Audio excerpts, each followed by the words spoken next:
လောကသုံးပါးတွင်ဆင်းရဲကိုပယ်ပြောင်းပြီးတကယ်ချမ်းသာစဉ်ချမ်းသာမှန်ကိုရစီရောက်စီနိုင်သောလောကသုံးပါးတွင်ရှိသမျှအမြတ်ဆုံးဆိုသောအရာတို့တွင်တကယ်အမြတ်ဆုံးယရနာစင်စေဧကံဖြစ်ပါပေထသောဖရာတည်သောမြတ်ဆုံးယရနာတရားတည်သောမြတ်ဆုံးယရနာသံဃာတော်မြတ်တည်သောမြတ်ဆုံးယရနာထိုယရနာမြတ်သုံးပါးတို့၏ဂုဏ်ကိုယုံကြည်စွာအာယုံပြုကြကုန်၍ယူသည်စွာရှိခိုးပူဇော်ဘုံမျောမှလျှော့ကြောလိုက်ကြရသောကောင်းမှုကုသိုလ်ကံစေတနာတို့ကြောင့်အာလုံးသောသင်တရားနာပရိသတ်ပေါင်းသူတော်ကောင်းတို့သည်လိုလားကြကုန်သောတောင်းတကြကုန်သောရည်ရွယ်မျှော်လင့်ကြကုန်သောလောကီလောကုတ္တရာကောင်းကျိုးချမ်းသာအိဋ္ဌထွေထွေကျက်သည်မင်္ဂလာပေါင်းများစွာတို့သည်အနောရှက်မရှိအခက်ခဲမရှိအပြည့်စည်ဟန္တာမရှိကြကုန်ပဲမြန်မြန်ဆန်းဆန်းရရှိကြပြည့်စုံကြကုန်သည်ဖြစ်၍ဉာဏ်ဉာဏ်မာမာချမ်းချမ်းသာသာပြည့်ပြည့်စုံစုံပျော်ပျော်ရွှင်ရွှင်ဖြင့်မိဘနှစ်ပါး၏ကျေးဇူးတရားနှင့်သာသနာတော်မြတ်ကြီးကောင်းကျိုးတရားကိုအာရပါရပျော်ပျော်ရွှင်ရွှင်ပြန်လဲ၍ကျေးဇူးပေးဆက်နိုင်ကြကုန်ပြီလျင်ဤဘဝဤသာသနာတော်မြတ်ကြီးအတွင်၌လူဖြစ်ခိုက်ကာလမှာပင်တရားတို့တရားမြတ်တို့ကိုကိုယ်တိုင်ကိုယ်ကြတွေ့ကြသိကြကုန်၍ဘုနာသေးဒုက္ခဘေးတို့မှကင်းဝေးရမှန်မြတ်နိဗ္ဗာန်သို့လျင်မြန်စွာရလွယ်ရောက်လွယ်မြတ်မောက်ပြုလွယ်နိုင်သောသူတော်ကောင်းများဖြစ်ကြပါစေ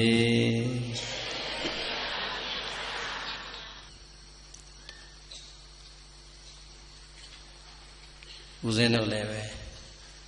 မိဋ္ဌိလခရိုင်ဝမ်းနွယ်မြို့နယ်သားပါမြေလက်သားပေါ့လေဒါပေမဲ့မကွေးနဲ့ဆိုတော့ရေကြောမြေကြောတစ်ဆက်တည်းဖြစ်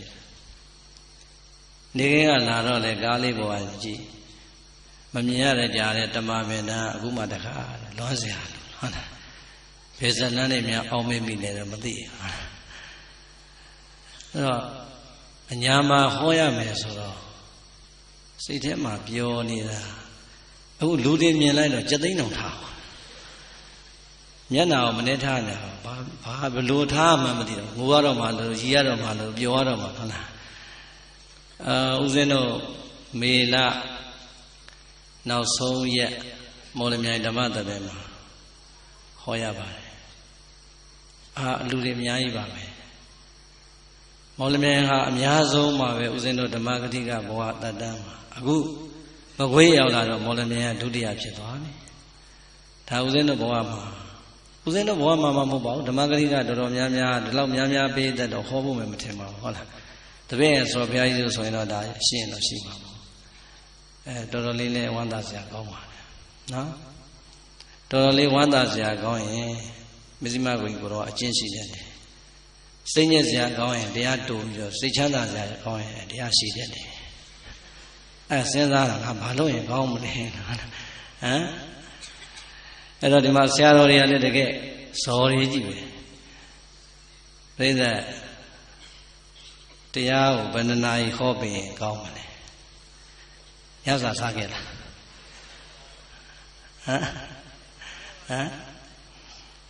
အဲ့တော့ဦးဇင်းတို့မှာ limit တွေတစ်ခုရှိတယ်ပေါ့ပြည့်တက်က6တိ6ချက်စကားပြောသလိုလက်ကုပ်သလိုလို့ဆိုရင်တနာရီနဲ့သိမ့်လိုက်တာနည်းနည်းပြည့်တက်ကအာယုံလေးစိုက်ပြီးတော့တရားနာတဲ့ထင်2နာရီလောက်တော့ရောက်တော့တော်တော်လေးအာယုံစိုက်တဲ့ထင်တော့သွားပြီ3နာရီထိုးအဲ့တော့ပြိဿနဲ့ကျတော့နည်းနည်းလေးညှိမယ်တနာရီတရားရှိတယ်2နာရီတရားရှိတယ်3နာရီတရားရှိတယ်ဘယ်တရားဟော3နာရီနည်းနည်းချင်းချင်းပြန်ညှိကြည့်အောင်ချင်းချင်းပြန်ညှိကြည့်အောင်နော် အခု3နာရီဟောလိုက်ရင်7နာရီစရင်9နာရီ10နာရီ17နာရီမှပြီးမှာဟာအိမ်ကို12နာရီလောက်မှပြန်ရောက်မှာဖြစ်ပါမလားကျုပ်ကနီးနီးလေးရှော့ဆိုသူတို့ကားလေးနဲ့ကြောင်းပြန်အိမ်မှာဖြစ်မလားမရှော့ရောင်းစေးပဲဟမ်3နာရီကျုပ်ကဟောလို့ဘလို့မှအားမရဘူးရှေ့ဆက်ပြီးတော့ဟောဖို့ကလည်းကြည့်လို့ကြားလို့မကောင်းတော့ဘူးတဲ့အသားလေးပေးတဲ့နောက်ကနေအိမ်အထိလိုက်ဟောမယ်ဆိုရင်ကြွားထိအိမ်ထိလိုက်ဟောမယ်ဆိုရင်လက်မခံတော့ဘူးလားညာတွင်တော့ပြန်ဖို့မအာရုံဆုံးအစီအစဉ်မရှိဘူးဟုတ်လားဟမ်ကဲပရိသတ်ကြီးကျုပ်စိတ်ထဲမှာအခုတရားရွေးနေတာပြောချင်လို့ပြောနေမတရားရွေးတာငါ2နာရီနဲ့ဖြတ်ပြီးရင်ကောင်းမလား3နာရီဟောရင်လည်းဖြစ်တယ်ဥစဉ်ကတော့ဖြစ်တယ်သို့တော့ဒီကဒကာကြီးတွေနဲ့မမေးထားမျိုးပြန်တဲ့အခြေအနေသွားတဲ့အခြေအနေတွေကဟမ်ကဲဒီနေ့ည2နာရီဟောလိုက်မယ်မနေ့က3နာရီဟောမယ်ဖြစ်မလားအဲ့နှစ်ခုကြိုက်ထား၍ဒီတက်တော့မလျှော့တော့ဘူးရောင်းစေးပဲဒီနေ့ည3နာရီဟောရင်မနေ့က1နာရီပြန်ချပေးမယ်2နာရီဟောမယ်ဒီနေ့ည2နာရီဟောရင်မနေ့က3နာရီဟောပေးမယ်ဒီနေ့ညဟောမှာကမိဘနဲ့သားသမီးရန်တိုက်ပေးတဲ့တရားပွဲမနေ့ကတော့ပျော်ပျော်ပါးပါးဟောကြားတဲ့တရားပွဲအဲ့ဒါဘယ်ဟောမလဲ3နာရီဆိုရင်မိဘနဲ့သားသမီးရန်မဖြစ်မချင်းရန်တိုက်မဲ့တရားပွဲပဲဟမ်အဲ့တော့2နာရီဆိုရင်တော့ပျော်ပျော်ပါးပါးလေးနဲ့ဟာဟာလေးနဲ့ပဲပြီးသွားမှာပဲဘယ်တရားဟောရမလဲကဲဆရာလေးတွေစပြောဘယ်နာရီဟောမလဲလက်ထောင်ပြမမြင်အောင်အတန်မကြားရအောင်ဘယ်နာရီဟောမလဲလက်ထောင်ပြ3နာရီကဲဒီဘက်ကလက်ထောင်ပြဟာ3နေကြီးပဲဟောဘက်ကလက်ထောင်ပြ3ဒီဘက်ကရောကဲပြီးတော့မှပဲဒေါ်နုလေးစေးတာရှာထားပြီးတော့ဟောရုံချပါ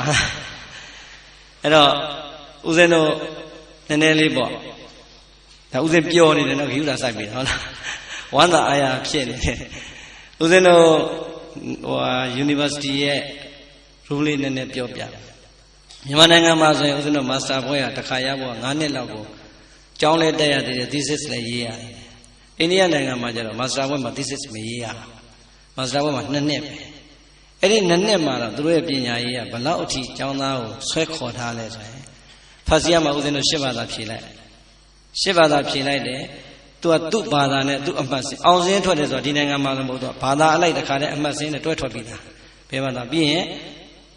ဖတ်စီရမှာအောင်နဲ့မအောင်ဘာမှပြောစရာမလိုသူ့အမှတ်နဲ့သူထွက်ပြီးသားပဲစကိုင်းရဖြေလိုက်တယ်ထွက်လာတယ်အဲ့ကြတော့2နှစ်လုံးပေါင်းတဲ့အမှတ်တွေနဲ့ထွက်လာတယ်2နှစ်လုံးပေါင်း2နှစ်လုံးရတဲ့ဘာသာရပ်တွေနဲ့မှဒီကျောင်းသားအောင်တယ်ဆိုရင်ဒါ pass အောင်တယ်ဆိုရင်အောင်တဲ့အပိုင်းမှာပါပြီးတော့မှသူက class ခွဲလိုက်တယ် first class second class third class အဲ့တော့ first class နဲ့ second class ဝင်တဲ့ကျောင်းသားက PhD ဒေါက်တာဘွဲ့အတွက်ကိုဝင်ဖြေလို့ရတယ်မရတဲ့ကျောင်းသားကအောင်တော့အောင်တယ်သူက master နဲ့ပြီးသွားပြီအကယ်၍ဒီကျောင်းသားက PhD ဒေါက်တာဘွဲ့အတွက်ကိုဝင်ဖြေခြင်းနေတယ်ဆိုရင်ဒီ10ဘာသာ2နှစ်ဖြည့်တဲ့တဲကနေ3ဘာသာကိုပြန်ဖြည့်ရတယ်နောက်တစ်နှစ်တိုးသွားတယ်သူ master 3နှစ်ဖြစ်သွားတယ်အဲ3ဘာသာအမှတ်နဲ့ပေါင်းပြီးတော့မှသူ့ကိုအမှတ်မိရင်ဒေါက်တာဘွဲ့ဝင်ဖြည့်ရတယ်အဲတော့ပြောလို့တာက2နှစ်ပေါင်းရတဲ့အမှတ်တွေကိုပဲကြည့်ပြီးတော့သူတို့ကအောင်နဲ့မအောင်ဘူးပြီးတော့မှပထမဆင့်ဒုတိယဆင့်တတိယဆင့်ကိုခွဲတာအခုလေကျုပ်ကအိုင်ဒီစနစ်နဲ့ချဟုတ်လားဒီနေ့3နာရီဟောရင်စိတ်ချမနက်ဖြန်2နာရီနဲ့ရက်ပင်ပဲဒီနေ့2နာရီဟောရင်မနက်ဖြန်3နာရီ2ရက်ပေါင်း9နာရီတော့ဟောမှဖြစ်မှာပေါ့ဒူတလောင်အများကြီးတယောက်ကို10စက္ကန့်လောက်ပဲရှိမယ်အဲ့ဒါရမလားအဲ့ဒီနေ့3နာရီဟောလိုက်ရမှာကဲဒါဆိုစ3နာရီဟောမယ်ဒကာကြီးတွေကြားတယ်နော်ခေါ်ဘကဖွဲ့ပြီးတော့မှမဇိမကိုကြီးဆရာတော်အရက်ကြီးရှိဆိုတော့တရားကြီးတော်တော်ရှိတယ်မလုံးနဲ့ဟုတ်လားစမယ်နော်ယနေ့သာသနာတော်နှစ်2550ပြည့်နှစ်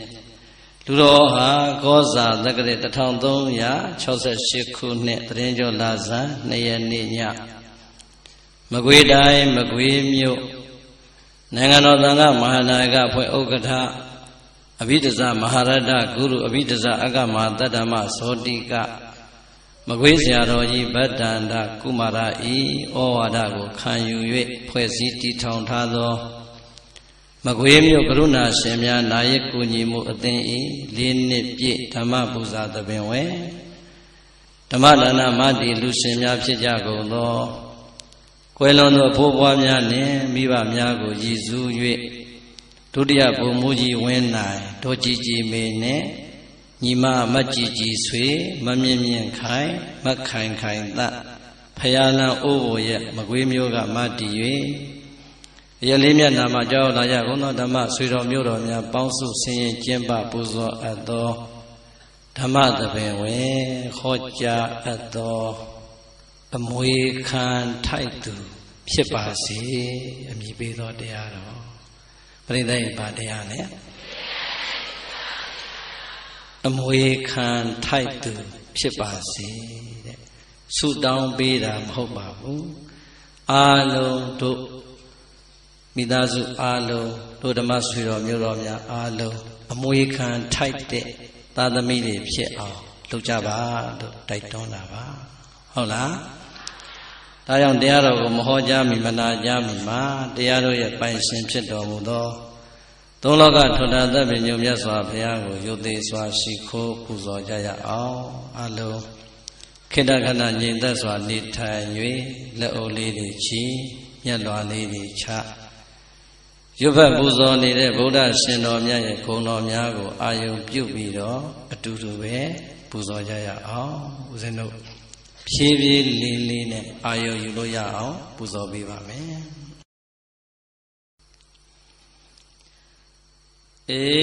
္ဒဝအာနနံသောဗံဓမ္မေတံဓမ္မဒေသကံကန္တိတံသဗ္ဗ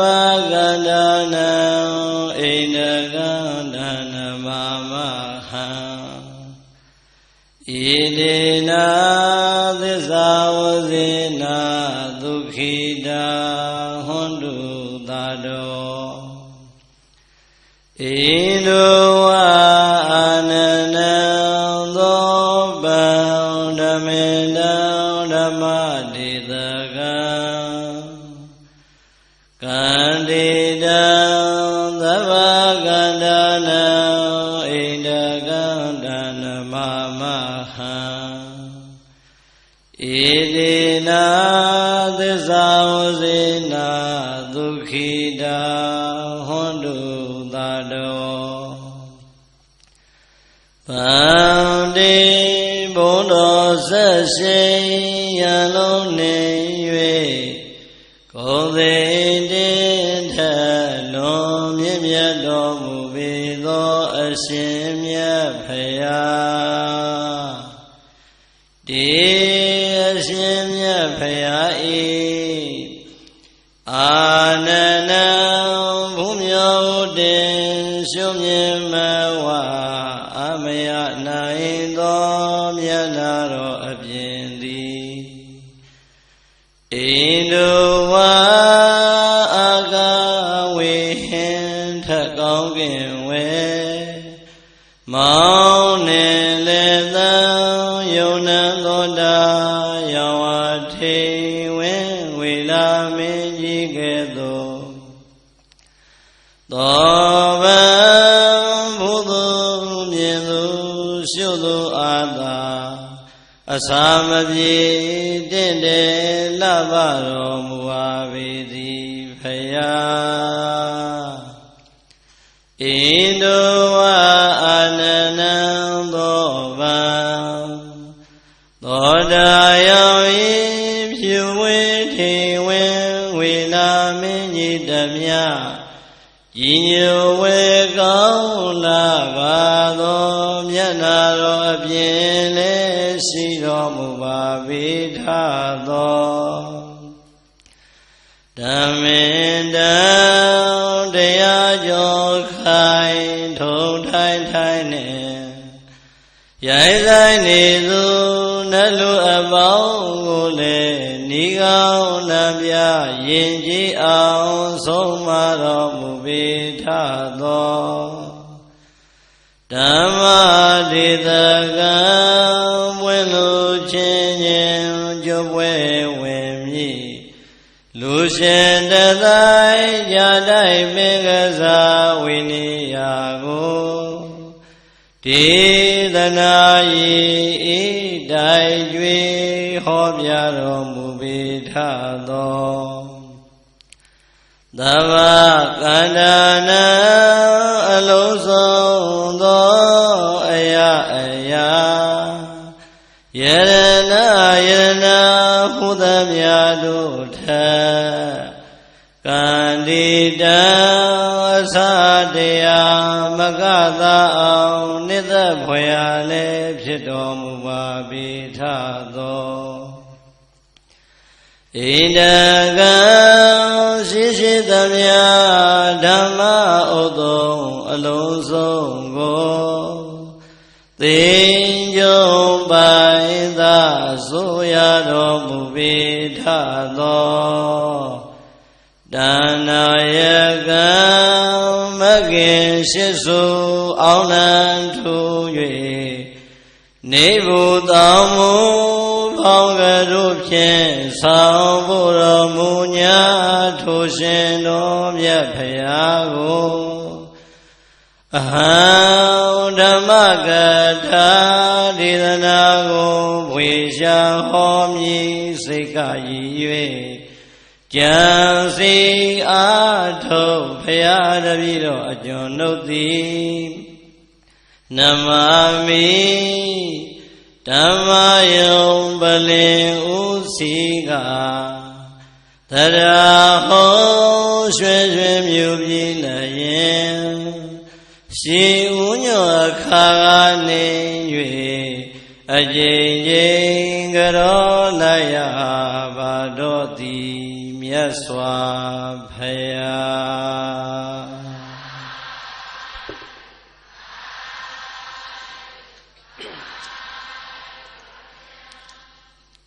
ဣတေနာသစ္စာဝစေနာဣသောနုသံဖောထုတ်ပြန်၍ဟုတ်မှန်စွာပြောဆိုရသောဗနာမသစ္စာစကားကြောင့်သာတောတရားချစ်ခင်စိတ်ကောင်းဝင်ရကုန်သောသင်္သူတော်စင်တရားနာပရိသတ်ပေါင်းတို့သည်ဒုက္ခိတာအန္တရေပြောက်ပြက်စီဝါတက်လျက်စိတ်ဆက်ရွှင်လန်းဝပတ္တသာချမ်းသာခြင်းရှိကြကုန်သည်ဟွန်တုဖြစ်ကြပါစေကုန်သတည်းနေဒုက္ခသာကိုယ်ဆင်းရဲခြင်းစိတ်ဆင်းရဲခြင်းကိုယ်စိတ်နှပါတို့၏ဆင်းရဲခြင်းစွာသောဆင်းရဲခြင်းအပေါင်းတို့မှလည်းကင်းဝေးကြကုန်သည်ဟွန်တုဖြစ်ကြပါစေကုန်သတည်းနေဝေယသာအတ္တနုဝါဒပိပရာနုဝါဒပိတန္တာပိဒုက္ခတိပိအစရှိကုန်သောမကောင်းသောဘေးအပေါင်းတို့မှလည်းကင်းဝေးကြကုန်သည်ဟွန်တုဖြစ်ကြပါစေကုန်သတည်းနေသောကသာမညုမမိန်တကိုယ်ရှိန်၍စိုးရိမ်မနှောင်ကြောင့်ကြပူဆွေးကိုကျွေးခြင်းတို့မှလည်းကင်းဝေးကြကုန်သည်ဟွန်တုဖြစ်ကြပါစေကုန်သတည်းဟွန်တုယခုစွာသောသစ္စာစကားနှင့်ပုလိုအပ်သောမေတ္တာတရှိန်ဝါတို့ကြောင့်အချိန်မကြာကိုယ်စီကိုယ်ငါဖြစ်တော်မူနိုင်ကြပါစေကုန်သတည်း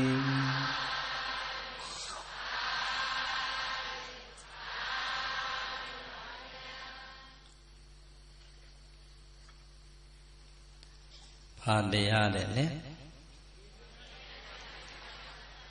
အမွေခံထိုက်သူဖြစ်ပါစေတဲ့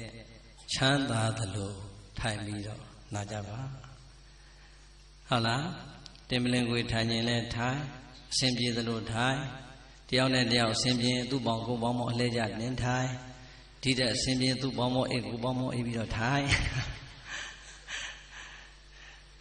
ကဲပြိဿပျော်ပျော်ပါပါဟုတ်လား အာလုံးဒုပရိသတ်မရတရားလင်္ကာလေးကိုတံပြိုင်လိုက်ဆိုဒီလူအုပ်ကြီးနေတာဆိုလိုက်တော့တရားမင်းအောင်ကြသိမ့်ထားတော့ဟုတ်လားအာလုံးလိုက်ဆိုမယ်နော်ကျွေးမွေးမပြတ်ဆောင်ရွက်စီမံမွေခံထိုက်စေလူမြဝေ၍စောင်းလေမျိုးနွယ်ဝငါသွဲကျင့်ဖွယ်သားတို့သမီးတို့တာတမ်းပြိုင်ဆိုမယ်ကျွေးမွေးမပြတ်ဆောင်ရွက်စီမံမွေခံထိုက်စေလူမြဝေ၍စောင်းလေမျိုးနွယ်ဝငါသွဲကျင့်ွယ်သားတို့သမီးတို့တာ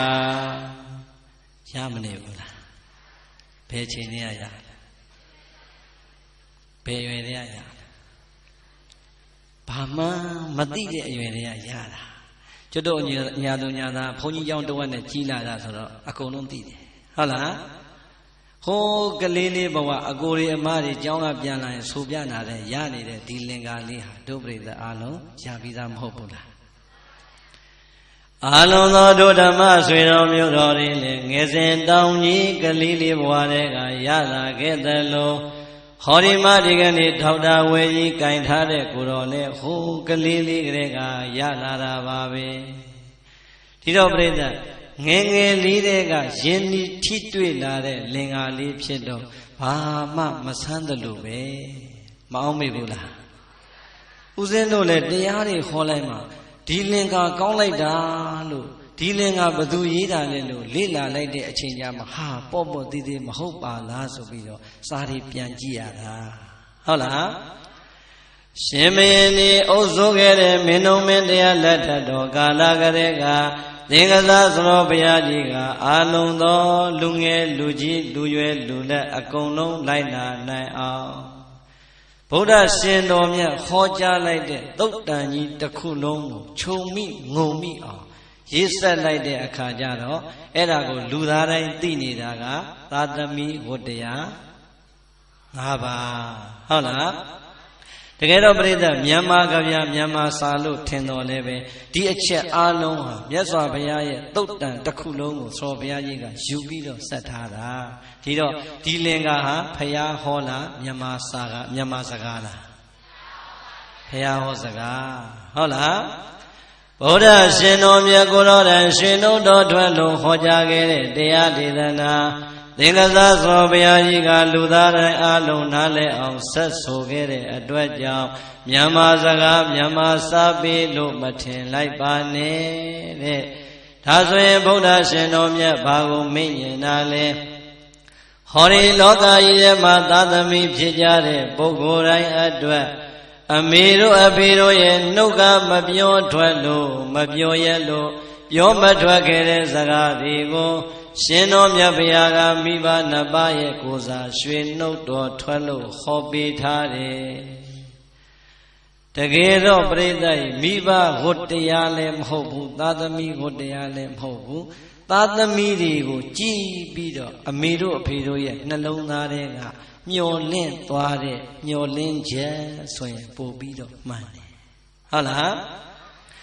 နံပါတ်1မိန်တော်မူလိုက်တဲ့ကျွေးမွေးမပြတ်ဒါကိုဒုပရိသခိုင်မာတဲ့စကားလေးတခွန်းထည့်ပြောမယ်ဘတောဝါနောပရိသတိတဲ့ပါဠိတော်မှာဒီအတိုင်းလာအဲ့ဒီဘတောဝါနောပရိသတိဆိုတဲ့စကားလေးကိုသောဘုရားကြီးကကျွေးမွေးမပြတ်ဆိုပြီးတော့လေးလုံးနဲ့ပိုင်အောင်ဆက်ထားတာဟုတ်လားဘုန်းတော်ကြောင့်ပါသခင်ဘုရားရှင်ကိုတော်မြတ်ရဲ့ရွှေနှုတ်တော်ကစတင်ပြီးတော့မိန့်လိုက်တဲ့စကားဟေမင်းတို့ကိုမွေးပေးလိုက်တဲ့မင်းတို့ရဲ့မိဘနှစ်ပါးသည်ငယ်စဉ်တောင်ကြီးဘဝလည်းနှလုံးပခုံးနဲ့လက်နဲ့သင်ဝါဘတ်တော်ကစီနဲ့လူဖြစ်အောင်ကျွေးမွေးဆောင်ရှောက်လာတဲ့အရွယ်ကလေးကအမေရင်ဝင်ထဲမှာနှုတ်ကြိုတွေတောက်ဆိုနေတဲ့သားငယ်သမီးငယ်ကလေးကိုကြည်ရင်နဲ့ မင်းတို့ရဲ့အမေမျက်လုံးအိမ်မှာမျောလင်းချက်တွေနဲ့အာရပါရရှင်မြူနေခဲ့တယ်ဘယ်လိုများမျောလင်းချက်တွေထားခဲ့သလဲဆိုရင်ငါတို့သည်လောကကြီးထဲမှာအထီးကျန်တဲ့မိသားစုဘဝကလွန်မြောက်လို့လာခဲ့ပြီးငါရင်ဝင်ထဲမှာဟောဒီမှာနိုးကြိုတွေတောက်ဆိုနေတဲ့ငါသားကြီးငါသမီးကြီးလောကကြီးအလဲငါတို့ရဲ့မိသားစုဘဝထဲမှာရောက်လို့လာခဲ့ပြီတဲ့ငါတို့ကအခုလိုချစ်ချစ်ခင်ခင်ရိုးရိုးရရမြတ်မြတ်နိုးနိုးနဲ့ပြုစုလှုပ်ကြွေးပေးနေသလိုပဲသင်္ခါရသဘောတရားအတိုင်းတနေ့နေ့တစ်ချိန်ချိန်မှာအိုမင်းရင်ရောလာမယ်ငါတို့ကလည်းတခါတခါမှတတိတွေမခိုင်ထမိန်မနိုင်ပစိုးမနိုင်ကျင်ငယ်မနိုင်ကျင်ကြီးမနိုင်ဖြစ်တဲ့ဘဝကိုရောက်ရအောင်မှာအဲ့ဒီလိုအသက်တွေကြီးပြီးတော့တတိတွေမခိုင်ထမိန်မနိုင်ပစိုးမနိုင်ကျင်ငယ်မနိုင်ကျင်ကြီးမနိုင်ဘဝများရောက်ခဲ့မယ်ဆိုရင်ဘာမှအားငယ်စရာမလိုဘူးတဲ့ဟောဒီငါရင်ဝင်ထဲမှာနိုးကြိုတွေအာရပါရတောက်ဆိုနေတဲ့ငါသားကြီးငါသမီးကြီးကငါတို့ကိုပြန်ပြီးတော့ပြုစုလုပ်ကြွေးပေးမှာတဲ့နိုးတိုက်နေတဲ့အမေရင်ထဲမှာလည်းမျောလင့်နေတယ်ဘေးနာကအမေကိုအားပေးနေတဲ့အဖေမျက်နှာကလည်းပြုံပြုံကြီးနဲ့မျောလင့်ခဲ့ဘူးပါတယ်မြတ်စွာဘုရားကဒီစကားကိုမိန့်ညင်တာဟုတ်လားမင်းတို့ကိုငယ်ငယ်လေးတည်းကကွာတဲ့နှုတ်ကြိုတိုက်ကြွေးတဲ့ကမင်းအဖေနဲ့မင်းအမေကမျောလင့်သွားတယ်ငါတို့ကဟောဒီမှာရိုးရာပြုစုပေးနေသလိုငါတို့အသက်ကြီးရင်လေငါသားကြီးငါသမီးကြီးကငါတို့ကိုပြန်ပြီးတော့ပြုစုလုပ်ကြွေးပေးမှာလို့နံပါတ်1မျောလင့်ချက်အနေနဲ့မျောလင့်သွားတယ်တဲ့ပရိသတ်ရေမိဘနှစ်ပါးရဲ့ယင်တွေကမျောလင့်ချက်ကိုမိဘနှစ်ပါးကတော့မပြောရလို့မပြောထွက်ခဲ့ပေမဲ့မြတ်စွာဘုရားကရွှေနှုတ်တော်ထွက်လို့မိန့်ခဲ့ဘူးတယ်ဒီတော့အားလုံးတို့သာသမီဖြစ်ကြတဲ့ဦးဇင်းတို့အပါဝင်အားလုံးဓမ္မဆွေတော်မျိုးတော်တွေအမေတို့အဖေတို့ကရင်ဝင်ထဲမှာနိုးတိုက်စဉ်ကာလကလေးကမျောလင့်ခဲ့တဲ့ဒီမျောလင့်ချက်ငါသည်အမေနဲ့အဖေအပေါ်မှာဘလောက်များကြည်ခဲ့ပြီလေတဲ့ကိုရေရေကြီးပြန်ပြီးတော့သုံးသက်ကြည်စမ်းမှာကြည်ပြီလားစဉ်းစားနော်အမေတို့ကဟောဒီရင်ဝင်ထဲမှာနိုးကြိုတိုက်ကျွေးစဉ်ကာလကလေးကမျောလင့်သွားတာဒီသားကြီးဒီသမီးကြီးကြည်လာရင်ငါတို့ကလည်းအိုလာမှာငါတို့အိုလာရင်ငါတို့ကိုဟောဒီငါသားသမီးကပြန်ပြီးတော့လှုပ်ကြွေးဆောင်ရှောက်မှလို့မျောလင့်သွားတယ်အဲ့ဒီမျောလင့်ချက်ကိုဘုရားကမိန့်လိုက်တယ်ဒါဆိုရင်တို့တရားနာပရိသတ်ပေါင်းသူတော်ကောင်းတွေအိမ်မှာရှိနေတဲ့မိဘနှစ်ပါးမရှိတော့တဲ့မိဘနှစ်ပါးရဲ့အပေါ်မှာငါဘလောက်တာဝန်ကြည်လိုက်သလဲကျွေးမွေးမပြတ်တောင်ငါဘလောက်များကြည်ပြွန်လိုက်သလဲလို့စဉ်းစားကြည့်စမ်းပါမကြည်သေးရင်ဘာလုပ်ရမလဲကြည်အောင်ဆက်ရမယ်ကြည်သွားတယ်ဆိုတဲ့အဆင့်ကတော့ရောက်ဖို့လွယ်ပါမလားမလွယ်ဘူးပြိဿတချို့သားသမီးလေးတွေရဲ့ဘဝမှာဝမ်းနည်းစရာကောင်းနေတဲ့စိတ်ဓာတ်တွေပေါ်နေကြတယ်အမေအိုအဖေအိုတွေတတိမခိုင်တော့ဘူးကျင်ငယ်ချင်းကြီးမနိုင်တော့ဘူးအေးမိမိရဲ့အိမ်ပေါ်မှာမိမိရဲ့မျက်စိရှေ့မှာမြင်နေပေမဲ့နှာခေါင်းလေးတရှုံရှုံနဲ့မလုံကျွေးမပြူစုတဲ့သားသမီးတွေမြောက်များစွာရှိမနေဘူးလားကြည့်လိုက်စမ်းပြိဿဒီအချိန်ကျမှတတိမခိုင်လို့ကျင်ငယ်ကျင်ကြီးမနိုင်တဲ့အမေတို့အဖေတို့ဘဝကကိုကမြင်ရတာကိုယ်တော်ကပြိဿအမေရင်ဝင်ထဲမှာပါချခဲ့တဲ့အီးတွေစုထားမယ်ဆိုရင်နဲပါမလားမိမိပေါက်ချခဲ့တဲ့ရှူရှူတွေများစုထားမယ်ဆိုရင်ခါလံဘုံတွေနဲ့တောင်တင်လို့ရမယ်ကဲအမေတို့အဖေတို့ရဲ့စိတ်ဓာတ်တွေကသာအမလေးဒီလောက်ညစ်ပတ်တဲ့ကလေးသွားဟဲဆိုပြီးတော့များပြစ်ခဲ့မယ်ဆိုရင်ပြစ်ခဲ့တဲ့နှလုံးသားများမိဘနှစ်ပါးရဲ့ရင်ထဲမှာရှိမယ်ဆိုရင်ကိုယ့်ဘဝဟာလူဖြစ်ပါမလားဘလောက်ပင်ဆိုပါစေဘလောက်ပင်ຫນွေပါစေကျင်ငယ်ကျင်ကြီးဘယ်နှကြိမ်မဲပါချသွန်ကြပါစေငါသားလေးကရှိစရာငါသမီးလေးကရှိစရာငါသားလေးကချစ်စရာငါသမီးလေးကချစ်စရာလို့ ရင်ဝင်တွေကသာသမီလေးကိုပျော်စရာလေးအဖြစ်နဲ့တော့အမေတို့အဖေတို့ကယူရပြီးတော့ကျွေးမွေးပေးခဲ့ရတာကို့အလဲကြမှာအမေနဲ့အဖေကိုယွန်စရာဆိုပြီးနှာခေါင်းရှုပ်နေအဲ့ဒီသာသမီအမွေခံထိုက်ပါမလားဒါဘု து စကားလဲမင်းတို့မိဘနှစ်ပါးကမင်းတို့ကိုဟိုးငယ်ငယ်ကလေးတွေကနှုတ်တိုက်ကလေးကမွေးဖွားကလေးကမျောလင်းခဲ့တယ်ဒီမျောလင်းခြင်းမင်းတို့ကြည်အောင်မဆိုင်ရင်မင်းတို့သည်အမွေခံထိုက်တဲ့သာသမီမဖြစ်နိုင်ပါဘူးတဲ့ပရိသတ်ရေအဲ့ဒီအထဲမှာကိုဘယ်ဘက်မှာပါမလဲအလုံးတို့ပရိသတ်ဒီအမွေခံထိုက်တဲ့သာသမီဖြစ်ခြင်းသလားမထိုက်တဲ့သာသမီဖြစ်ခြင်းသလားကဲအမွေခံထိုက်တဲ့သာသမီကတော့လူတိုင်းမဖြစ်ခြင်းဘူးလားဖြစ်ခြင်းနဲ့အမွေခံထိုက်ပါတယ်ထိုက်ခြင်းပါတယ်ဆိုတဲ့ကိုယ့်ရဲ့လုံရဲ့လေးတွေပြန်သုံးသပ်ကြည့်ပါအောင်အမေနဲ့အဖေကိုဥဖြာဖြာဓမင်းပူပူဟင်ပူပူလေးကောင်းကောင်းလေးနဲ့ဘယ်နှခါများလှုပ်ကြွေးပြီးပြီလဲကိုရတဲ့လက်ကလေးတွေကိုရတဲ့ငွေကြီးလေးတွေနဲ့မိဘနှစ်ပါးအတွက်စေဝါကောင်းကောင်းလေးတွေဓာတ်စာကောင်းကောင်းလေးတွေနဲ့ဘယ်နှကြိမ်များတတိတရားနဲ့ကြော့ပြီးပြီလေခြေစုပ်လက်နဲ့ဆိုတာအသာထားအောင်နော်ကျွတ်တို့တောသူတောင်သားလူဒန်းစားတွေရဲ့အသိဉာဏ်တွေထဲမှာသိပြီးတော့မလုံဖြစ်တာတွေအများကြီးပဲဟုတ်တယ်မို့လားကိုမကလေးနှစ်ယောက်တော့ဟောဒီရင်ဝင်ထဲမှာလဲကင်ထားပြီးလက်မှာလဲတယောက်ဆွဲထားပြီးဆိုရင်တောင်ကြီးတော်တော်ကြီးတယ်ထင်ပြီးတော့အမေနဲ့အဖေရဲ့အိမ်ကိုတောင်မှမရောက်တဲ့သာသမီတွေမြောင်များစွာမရှိဘူးလားမလုံရဘူးနော်အမွေခံထိုက်ပါမလားဒီတော့အလုံးသောဒုဒဂရမပေါင်းသူတော်ကောင်းနေခိုးတော်ကမသိရသော၎င်းတတိမမူမိရသော၎င်းဖယားအမိန်စကားကိုမသိတဲ့အတွက်ကြောင့်သော၎င်းအမှုမဲ့အမှန်ပဲနဲ့နေခဲ့ကြပါလိမ့်မယ်ဒီကနေ့တည်သွားတဲ့အချိန်မှာပြင်လိုက်ပြီးဆိုရင်တော့သူတော်ကောင်းစရင်ထဲမှာတော့ကြံအောင်မှာပါသိရင်မသိရင်သိပြီးတော့မပြင်သူယုံမှာပို့ဆိုးသွားတယ်ဟုတ်တယ်မဟုတ်လားဒါကြောင့်မိမိတို့ရဲ့မိဘနှစ်ပါးသက်ရှိထင်ရှားရှိသေးတယ်ဆိုရင်တတ်နိုင်အောင်ကြိုးစားပြီးတော့ကျွေးမွေးပါတတ်နိုင်အောင်ကြိုးစားပြီးတော့ပြုစုလုပ်ကြွေးပါမိဘနှစ်ပါးရဲ့အပေါ်မှာမိမိတို့ရဲ့ယူရပေးလိုက်တဲ့ထမင်းပူပူဟင်းပူပူလေးနဲ့ခြာကျွေးလိုက်စမ်းပါ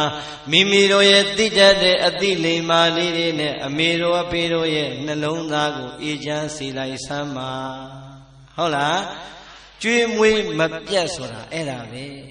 ငါတို့ကကျွေးမွေးခဲ့သလိုပဲတဲ့ငါသားကြီးငါသမီးကြီးကြည့်ရင်လေငါတို့အားငယ်စရာမလိုတော့ဘူးပြုစုစောင့်ရှောက်မဲ့သူလောကကြီးမှာရလာပြီဆိုပြီးမျှော်လင့်ထားတယ်ဟုတ်လားတချို့သားသမီးလေးတွေပြောတာရှိသေးတယ်ကိုတော့တဲ့ကိုမှလည်းသားသမီးနဲ့လူမွေးစည်းဝါးကတက်နိုင်တဲ့လောက်တော့ကျွေးတာပဲတဲ့ဘယ်အချိန်တိုင်းတော့လုပ်ပေးနိုင်မလဲတဲ့ကဲအဲ့ဒါမျိုးရောမကြဘူးလား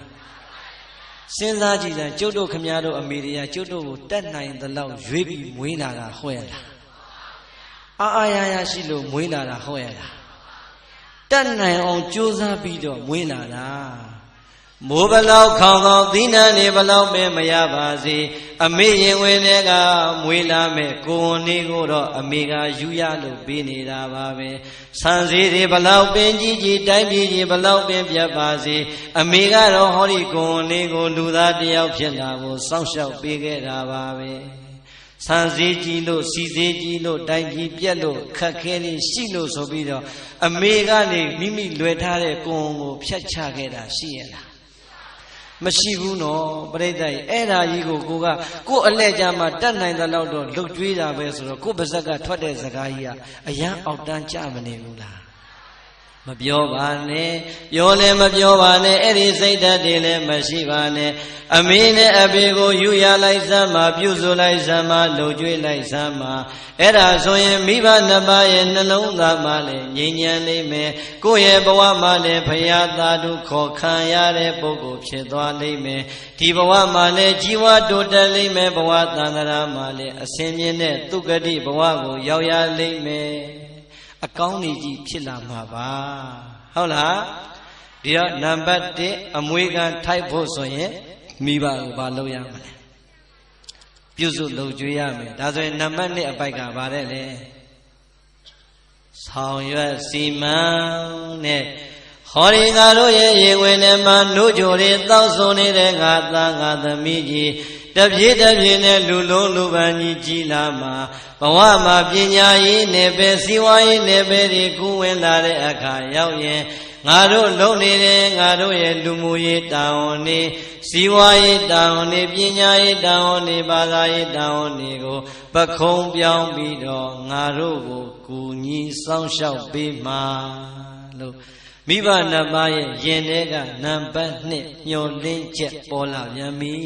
တဲ့ဟုတ်လားမင်းတို့ရဲ့မိဘနှစ်ပါးကမင်းတို့ကိုဒုတိယမျှော်လင့်ကြတဲ့မျှော်လင့်သွားပြန်တယ်ဖယားမိန်တော်မူလိုက်တယ်အဲ့ဒါပါလေဆိုရင်မင်းတို့အသက်ကြီးလာရင်လူလားမြောက်လာရင်သူတို့မလုံနိုင်တဲ့လူမှုရေးစီးပွားရေးပညာရေးဘာသာရေးတာဝန်တွေကိုမင်းတို့ကသူတို့ကိုယ်စားပခုံးပြောင်းပြီးတော့ဆောင်ရွက်ပေးမှလို့မျှော်လင့်ထားတယ်အေးအမေတို့အဖေတို့မျှော်လင့်လိုက်တယ်အဲ့ဒီမျှော်လင့်ခြင်းနံပါတ်2ကိုရောမင်းတို့ဘလောက်ဖြည့်ပြီးကြပြီလေဖះကမေးလိုက်ဒုပရိသတ်ဘလို့ပြန်ဖြည့်မလဲအေးပြန်မဖြည့်ရဘူးလို့မှားလိုက်လားဖြည့်စရာစကားမရှိဘူးမို့လားစဉ်းစားနော်ပရိသတ်ဟောဒီထဲမှာဝန်ထမ်းတွေရဲ့သားသမီးတွေပါမယ်ဟောဒီထဲမှာလယ်သမားတွေရဲ့သားသမီးတွေပါမယ်ဟောဒီထဲမှာဂုံသည်တွေရဲ့သားသမီးတွေပါမယ်မပါဘူးလားအိမ်ကအဖေတရွေးညီထမ်းပြီးတော့60ကျော်အရွယ်အထိလှုပ်ကြွေးရတာမြင်နေရအောင်မယ်အိမ်ကအဖေအစိုးရကပင်စင်ယူပြီးတာတောင်မှရက်သေးရွာတယ်ရှောက်ပြီးတော့ရှာရတာတွေ့ရအောင်မယ်မတွေ့ရဘူးလားစဉ်းစားကြည့်စမ်းပြောနေတာကထေရဝါဒဗုဒ္ဓဘာသာဗုဒ္ဓရဲ့အဆုံးအမကိုထေရဝါဒလမ်းစဉ်အတိုင်းခံယူနေတဲ့နိုင်ငံကြီးလဲပြောရဲ့ကဲပရိသတ်ဒီမြန်မာနိုင်ငံကနေ international တစ်ခုတစ်ကမ္ဘာလုံးကိုပတ်ကြည့်လိုက်စမ်းဝန်ထမ်းတစ်ယောက်ဟာအသက်ဘယ်လောက်မှပင်စင်ပေးတယ်60မြန်မာနိုင်ငံတစ်နိုင်ငံနဲ့ဟုတ်ရဲ့လားနိုင်ငံတကာမှာဒီအတိုင်းပဲဒီတော့ပြိဿဝန်ထမ်းတစ်ယောက်ဟာအသက်60မှာပင်စင်ယူရတယ်တဲ့ဘာကြောင့်ပင်စင်ယူရတာလဲဟောဗျာမကွေးမျိုးလောက်လှတာမရှိပါဘူးပြုံးမပြပါနဲ့ပြောပြရင်တော်ပါပြီဟမ်ပရိသတ်မျက်စိတွေမုံလာပြီနားတွေထိုင်လာပြီခါးတွေကိုင်းလာပြီလက်တွေမတန်တော့ဘူးအရင်စကားနဲ့ရှင်းအောင်ပြောရင်ဟေးမင်းမျက်စိမုံပြီနားထိုင်ပြီခါးကိုင်းပြီမင်းလက်တွေတုံနေပြီမင်းမလုံတော့တော့ကွာအိမ်ပြန်ပင်စင်ယူလိုက်တော့လို့ပြောတာနဲ့မတူဘူးလားတတိတွေကလည်းမေးလျော့လာပြီခန္ဓာကိုယ်ကြီးကလည်းမတန်ဆွမ်းတော့ဘူးခေါင်းပေါ်ကိုကြည့်လိုက်ပြန်တော့လေသပင်တွေကဖြူနေပြီဒါကြောင့်မင်းပင်စင်ယူတော့တဲ့မြန်မာနိုင်ငံကနေကဘာတစ်ခွင်လုံးမှာ60ပြည့်ရင်ဘာလုပ်သလဲ60ပြည့်လို့မယူရင်ဘာပြောမလဲဟုတ်ဗျာ60ပြည့်လို့မယူတဲ့လူတော့မရှိဘူးလားအဲ့ဒါဆိုခင်ဗျားတို့ဘာပြောမလဲတိုင်းပြည်ကိုကိုယ့်တက်ချစ်လို့ဒါပဲခမရတို့သူတို့လောက်မချစ်လို့ဟုတ်တယ်မလားတိုင်းပြည်အတွက်ငါအသက်ပေးမယ်80 80သိရင်သိပြီသိတဲ့အထိငါလုပ်မယ်ဆိုရင်ဒီလောက်တိုင်းပြည်ချစ်တဲ့လူတွေကပြိဿဒါချီးကျူးရမှာဗောဟုတ်တယ်မလားဟုတ်လားအဲ့တော့60ပြည့်ရင်ပင်စင်ပေးတာကတော့နိုင်ငံတကာရဲ့စီကံဖြစ်တဲ့အတွက်ကိုယ့်အိမ်ကအဖေဝန်ထမ်းဆိုရင်အသက်ဘယ်လောက်မှပင်စင်ရမှာ60နော်ဒါဆိုရင်အသက်60ရွယ်မှာတတိတွေချွတ်ချော်လာပြီခါးတွေကိုင်းလာပြီနားတွေထိုင်းလာပြီဆန်တွေဖြူလာပြီမျက်လုံးတွေကမုံလာပြီလက်ချေတွေမတန်တော့တဲ့အတွက်ကြောင့်ပင်စင်ပေးလိုက်ပါပြီတဲ့နိုင်ငံတော်ကတော့ပင်စင်ပေးလိုက်ပါပြီအိမ်ပေါ်ရောက်လာတဲ့ကိုယ့်အဖေနဲ့ကိုယ့်အမေသားသမီးတွေကပင်စင်ပေးပြီးပြီလားစဉ်းစားနော်အဖိုးကြီးတွေအဖွားကြီးတွေ60ဆိုတဲ့အရွယ်ဟာကံကောင်းထောင်းမှလို့နေရမှာမှနောက်ထပ်10နှစ်15နှစ်60အထိဒီသားသမီးတွေစားဖို့ရှာခဲ့ရတယ်နေဖို့ရှာခဲ့ရတယ်ပညာသင်ပေးဖို့ရှာခဲ့ရတယ်မစွန်တဲ့ကောင်လေးတွေကောင်မလေးဆိုရင်ကျင်ရတော့မှရှာမပေးရဘူးလားအေးအဲ့ဒီတော့မိဘက60အထိဒီတာဝန်တွေကိုအဆက်ယူလာခဲ့ပါလေနဲ့60ပြည့်လို့နိုင်ငံတော်ကပင်စင်ရတဲ့အဖေကပင်စင်စာအုပ်လေးကင်ပြီးတော့နေပူကျဲကျဲမိုးရွာထဲမှာပင်စင်ထုတ်နေရသေးတယ်ဆိုရင်အဲ့ဒီသားသမီးတွေရှက်စရာမကောင်းဘူးလား ဝန်ထမ်းသားသမီးဆိုရင်လည်း60ပြည့်သွားတဲ့အဖေကိုပင်စင်ပြီးလာလို့စဉ်းစားကြည့်စမ်းပါလေသမားသားသမီးကုန်တဲ့သားသမီးဆိုရင်ရော60ပြည့်သွားတဲ့အဖေတို့တန်ဆွမ်းသေးရဲ့လားတန်ဆွမ်းသေးရဲ့လားမတန်ဆွမ်းတော့တဲ့ဒီအဖေနဲ့အမေကိုပင်စင်ဘာလို့မပြီးနိုင်ရတာလဲဝမ်းနေစရာမကောင်းဘူးလားနိုင်ငံတော်ကပင်စင်ပေးလိုက်ပြီးတော့ပင်စင်စာအုပ်လေးခေါင်းအောင်မှထိုးထားရင်းနဲ့အင်္ဂါမွေးလာတဲ့သားသမီးကတဆင်မွေးလာတဲ့မြည်ကလေးကိုလက်ကဆွဲကြောင်းလွယ်အကြီးကိုတစ်ဖက်ကလွယ်ထမင်းကြိုက်ကိုင်းရိုင်းတိုင်းနဲ့ကြောင်းကျိုးကြောင်းပိုးလုပ်ရတဲ့အဖိုးကြီးအဖွားကြီးတွေလည်းမြောင်များစွာရှိဘူးလားကဲပရိသတ်စဉ်းစားကြည့်စမ်းနိုင်ငံတော်ကတော့ပင်စင်ပေးလိုက်တာသားသမီးပင်စင်မပေးလို့ဘဝမှာမချမ်းသာသေးတဲ့မိဘနှစ်ပါးရဲ့ဘဝတွေမြင်နေရတာမရှိဘူးလားကဲအဲ့ဒီသားသမီးတွေအမွေခံထိုက်ပါမလားစဉ်းစားတော့ဖယားမိတ်တဲ့စကားဟုတ်လားအမွေခံမထိုက်ဘူးဆိုမှတော့သွားပြီအဲ့ဒီသားသမီးနတ်ပြည်တွေနိဗ္ဗာန်တွေဆူတောင်းမနေနဲ့ဘယ်သွားမလဲအေးကိုပြောတဲ့နေရာကိုသွားကြဘူးဟုတ်လားဟမ်စဉ်းစားတော့နိုင်ငံတော်ကလည်း60ပြည့်လို့ပင်စင်ပေးလိုက်ပါပြီဝန်ထမ်းဘဝမှာ60ပြည့်လာသလိုပဲကုန်းတဲ့ဘဝမှာလေသမားဘဝမှာ60ပြည့်လာရင်အတူတူပါပဲမျက်စိတွေမှုံနာတွေထိုင်ခါတွေကိုင်းလာတဲ့ဒီအဖိုးကြီးဒီအဖွားကြီးတွေကိုအင်္ဂါသားသမီးတွေကမြည်ထိန်ခိုင်းမြန်ပြီ60ရွယ်သပင်ဖြူကမှတောင်းတောင်းတင်းတင်းတီးနေတဲ့မင်္ဂလာပွဲကိုလည်းလွတ်ပြန်ပြီမသွားရဘူးလားသားသမီးတွေမှာတော့အဖိုးကြီးဘွားကြီးတွေကလူမှုရေးပြတ်မှာဆိုလို့ဆိုဖိတ်စာလေးကန်တုံကြည့်နဲ့ဟိုးတောင်းတောင်းနေကြားတယ်လေသွားပြီးတော့မင်္ဂလာဆောင်မလိုက်ရဘူးလားကဲပရိသတ်ရှက်စရာမကောင်းဘူးလား60အထိလှုပ်ကြွေးလာပြီပဲတော်ပါတော့အနာပေးလိုက်ပါတော့ဟုတ်လားအဖေတို့အမေတို့ရဲ့ယင်ထဲမှာတော့မိမိကိုမွေးကင်စားရွယ်တဲ့ကမျောလင့်လာတဲ့အခါအဲ့ဒီလိုများလုံနေရရင်သားသမီးညိုညင်မှာစိုးလို့လှုပ်ပေးနေရပေမဲ့အဖေနဲ့အမေရဲ့ရင်ထဲကတောကအပူဟာငြိမ့်မှာမလားအောင်မလေးကွာငါတို့မွေးအောင်လဲကြိုးစားကြရတယ်ကျွေးအောင်လဲကြိုးစားကြရတယ်ပညာလဲသင်ကြရတဲ့သားသမီးရမြည်ရတာတောင်မှငါတို့ကိုဒီတိုင်းပဲခိုင်းလို့ကောင်းတော့နဲ့ရင်ထဲမှာတော့တောကရာဒီပါပဲရင်ထဲကတောကတွေဟာငြိမ့်မှာမလားဒီတော့ကဲပြိတ္တအဲ့ဒီသားသမီးမျိုးကိုရက်ွက်ကလူကြီးနော်ကြည်စမ်းမအောင်ဟဲ့အဖေဘိုးကြီးဘွားကြီးဒီလောက်ဖြစ်နေတာခိုင်းလုံးတော်ဆိုတဲ့ဝေဖန်တန်ကြီးရောမကြားရနိုင်ဘူးလားကြားရနိုင်တယ်အဲ့ဒီတဲ့ဝမ်းနေစရာကောင်းတာကပြိတ္တတချို့ဘိုးကြီးဘွားကြီးတွေကလေဝါသနာလေးပါလာလို့ငါတရားပွဲတောင်းမယ်နော်တို့တရားပွဲတောင်းမယ်ဆိုဟာဖေတို့မေတို့ကလည်းဗျာနေစမ်းပါဒီညဇကားကောင်းလို့ပါခင်ဗျားတို့မြည်နေတဲ့အိမ်မှာအိမ်စမ်းပါဆိုသွားလို့ရသေးလားသူတို့ကျွေးတဲ့အလက်ရောက်ပြီဆိုတဲ့အခါကျတော့လေမိဘနှစ်ပါးကအရှုံးပြီးငြိမ်နေရတာပဲဒါကြောင့်မဖြစ်စေနဲ့ဟုတ်လားကျွေးမွေးမပြတ်ဆောင်ရွက်စီမံဟောဒီတာဝန်နေရကိုမကြေပြုံကြဘူးဆိုရင်တော့အဲ့ဒီသာသမီတွေမြတ်စွာဘုရားမိန့်လိုက်တာအမွေခံလုံးဝမထိုက်တဲ့သာသမီတွေဖြစ်ပါပြီဝမ်းနဲ့စရာမကောင်းဘူးလားဒါကြောင့်မိမိဒီဘယ်အထက်မှာပါမလဲကိုယ့်ကိုယ်ရဲရဲကြီးဆင်ရင်ရဲရဲကြီးသုံးသပ်ပြီးရင်ဒီကနေ့ကစားနောင်မနှက်ဖန်ကစားပြီးတော့ငါသည်အင်္ဂါငါအဖေနဲ့ငါအမေကိုပင်စင်ပေးတော့မယ်ကလေးမထိုင်ကလေးထိန်မခိုင်းတော့ဘူးဟိုနာဒီနာမခိုင်းတော့ဘူးအိမ်ဆောင်မခိုင်းတော့ဘူးတရားပွဲပဲသွားခိုင်းတော့မယ်လို့လမ်းကြောင်းပြောင်းလိုက်ရင်အချိန်မမီဘူးလား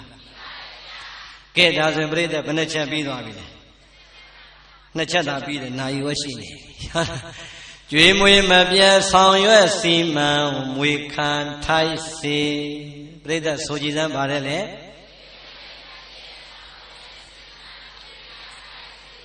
မွေခံထိုက်စေဟဲ့စကလုံးလေးမလာဘူးလားကျုပ်ကဆရာတော်ကြီးအုံနောက်ဖောက်စားတာဒီစကလုံးယူပြီးမှအမွေခံထိုက်သူဖြစ်ပါစေဆိုနည်းနည်းပြောင်းလိုက်တာဟုတ်လားငွေခံထိုက်စေတဲ့နော်ပြိဿစကလုံးလှတယ်မိဘနှစ်ပါးကမိမိကိုနိုးရိုးတိုက်ကျွေးတဲ့အရွယ်တုန်းကတတိယမျောလင်းသွားတဲ့မျောလင်းချက်ကငါတို့သည်ဟောဒီလောကကြီးအလယ်မှာစီဝါးတွေပညာတွေရှာရင်းနဲ့တပြေးနဲ့သေဆုံးသွားကြမှာငါတို့သေဆုံးသွားမယ်ဆိုရင်ဘာမှပူစရာမလိုတော့ဘူး Hori loga irema lokutra nebe matagere lokutra amwiri shide Logi nebe matagere oi jami daita shwingwiri jangele me Hori jangere logi lokutra amwi gauni gopye Hori ngadari ngadamiri ga sabiro amwi kanjama Naru amwiri gole amwi kame tadamiri yabi sobiro Koko notai ne amiro apiro ga piola geda Hola Yo tadamiri ye bawa hamjagula Ami bhediro amwiri baduya Tadamiri ya dijala Amine abhediye tadamiri amwiga taite sobiro amwiri yulai jada Paridai piya piyang khwelo mabiu soyen yonang tapiro amwiga taita Yung tapiro amwiri makhweja ula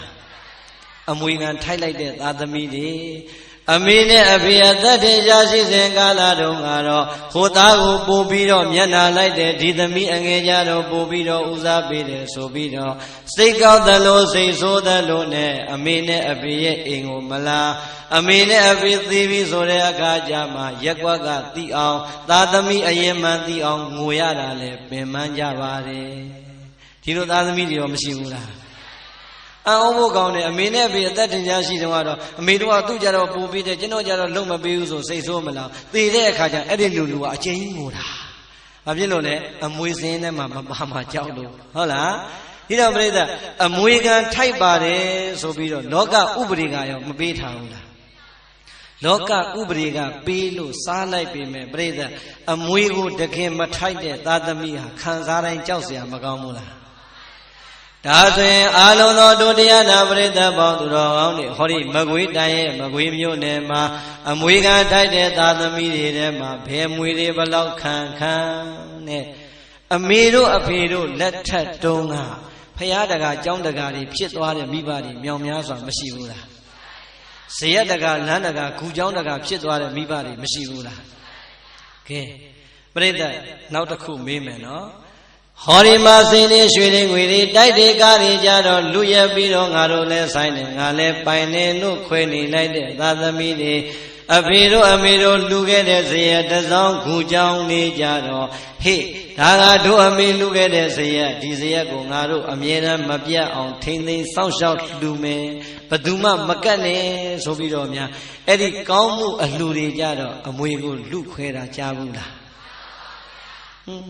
Tajo boi ni ya abyo kaung ne daga li ni la aung da min do miba de lu ke de zaya kwa aku pyo ja ro me nga le pyin kaung mala sin sin da min do miba amwi so da khan yu thai de kwa pyin nya so do mati jaung saung twa de tadami de mashi bu la Ho ke wan ne sia ma kaung mo la Edi ajaung mya twin ni cuk ka amye nan wan ne de Ba phit lo le thi la Cuk phit bong ho la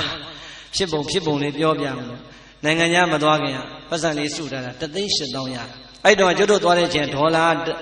$1မှ220ပဲရှိတာမလီ2သိန်းကျော်ရရင်ဒေါ်လာ1000ရရင်ငါသွားလို့ရတယ်ဆိုစုထားတာအဲ့ဒီဆရာတော်ကြီးကမောင်ကောင်းကြီးရဲ့ရိတ်တာလေးဖွင့်ရအောင်ကွာတဲ့ဟာဆရာတော်ရိတ်တာဖွင့်ကျောင်းကကျင်းတယ်လို့တပည့်တော်ကျောင်းနည်းချက်မှရမယ်လို့ချက်ပေါ့ကွာတဲ့ဆရာတော်ဒီအလူရှင်တွေကအခုရှိသေးလားဟာလူကြီးတွေတော့မရှိတော့ကွာသူသားသမီး9ယောက်ကတထေးတွေကွာတဲ့မင်းတို့လှုပ်လိုက်တယ်လှုပ်ပြီးသူတို့ခေါ်လိုက်ရင်လူမှာပေါ့ကွာတဲ့ဟာဒါဆိုရင်တော့ချမယ်ပေါ့ခွင်မဲပေါ့ငါမပြည့်တဲ့2,200,000လေးပြည့်ရင်လည်းပြည့်သွားမယ်ပေါ့လေဟဲ့လားရှိတာလေးရင်းထည့်လိုက်အောင်မယ်ဆိုဟဲ့လားကြောင်ကိုဖြိုးဖြက်ချထည့်လိုက်တာချပြီးတော့တကားလည်းအမြန်ဆောက်ခန်းချဲ့ပြီးတော့အမြန်ဆောက်ပြီးတော့ကောင်းမှုရှင်လေးအရင်တိုင်းပြန်တက်ဆေးတောင်တုတ်ထားလိုက်သေးတယ်ကဲဆရာတော်ဘုန်းကြီးတကား9ယောက်ဖိတ်လိုက်တော့မနက်ဖြန်မိုးရင်း9ချက်ခိုင်းထားမယ်မိုးရင်း9လေးချက်ခိုင်းထားပြီးတော့ကျောင်းကနေဆောက်ဟဲ့တကားကြီးတို့လာကြခမရတို့အလှရဲ့အကြောင်းရင်းရောသိပြီလားမသိဘူးဗျာဆရာတော်ကြီးခေါ်လို့လာအေးဒီမှာဒါခမရတို့မိဘတွေလို့ပြောတယ်ဟာဟုတ်တယ်ဗျာတပြည့်တို့မိဘတွေလူခဲ့တာအဲ့ချိန်ကြီးတော့အတက်ရောဝမ်းသာနေတာဟုတ်လားဟုတ်ပြီဒီနေရာလေးခုကျတို့ရိတ်တာဖွင့်မှာမို့လို့ယောဂီတွေတရားထိုင်ဖို့နေရာကျင်းလို့ခုတခန်းချက်လိုက်တာတခါကြီးအစာဆုံးဟိုအောင်ဒီအောင်ပေါင်းလိုက်3 သိန်းတော့ကုန်တယ်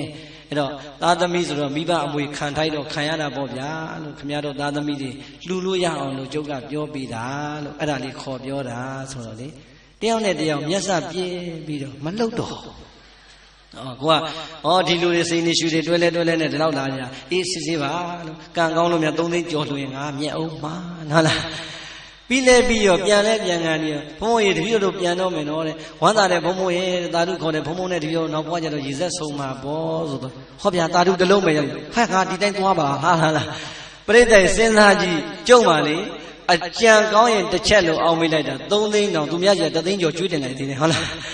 အဲ့ဒီသားသမီးမျိုးနဲ့တွေ့ပြီဆိုတော့ဘုန်းကြီးတောင်မှမရဘူးရှုံးတာပဲဟုတ်လားအဲ့တော့ပြိတ္တိအဲ့ဒီလိုသားသမီးတွေအများကြီးလောကမှာမရှိဘူးလားရှိတယ်ဟုတ်လားမိဘရဲ့အမွေကိုလောကီစည်းစိမ်နေကြတော့အပြိုင်ခွဲအပိုင်ယူခဲ့ပြီးတော့အမေတို့အဖေတို့ရဲ့စည်းစိမ်နဲ့ချမ်းသာလာတဲ့ဘဝကြီးကိုမေ့ပြီးတော့အမေတို့အဖေတို့ဆောက်ခဲ့တဲ့ကြောင်းဇရက်ဖယားဒါလေးတွေတောင်ပြန်ပြင်ဖို့အထိတရားမရှိတော့ဘူးဆိုရင်အဲ့ဒီသားသမီးအမွေခံထိုက်ပါမလားပရိသတ်ရေလူသားမန်ဘဝကိုမဆိုပါနဲ့ယဟန်တစ်ပါးရဲ့ဘဝကိုနည်းနည်းလေးအာယုံပြုကြည့်ပါယဟန်နေမှာပရိသတ်ရေကိုယ်တိုင်စီးပွားရှာပြီးတော့လှုပ်ရှားလို့ရရလားဘသူတွေပေးတာစားရတယ်တရားဓမ္မလှူတာကိုစားရတာပရိသတ်ဟာလွယ်လွယ်လေးရတာဘုန်းကြီးတွေအစဉ်ပြေလိုက်တာလို့မအောင်မင်းနဲ့မစားတတ်လို့ရှင်နောက်ဘဝခမည်းတော်အိမ်မှာကျွတ်တို့ကဘာပြန်ဖြစ်မှမသိဘူးဘာဖြစ်လို့လဲမြတ်စွာဘုရားကအဲ့ဒီမှာအမိန့်တစ်ခုထုတ်ခဲ့တယ်ဟေ့ငါသားတွေ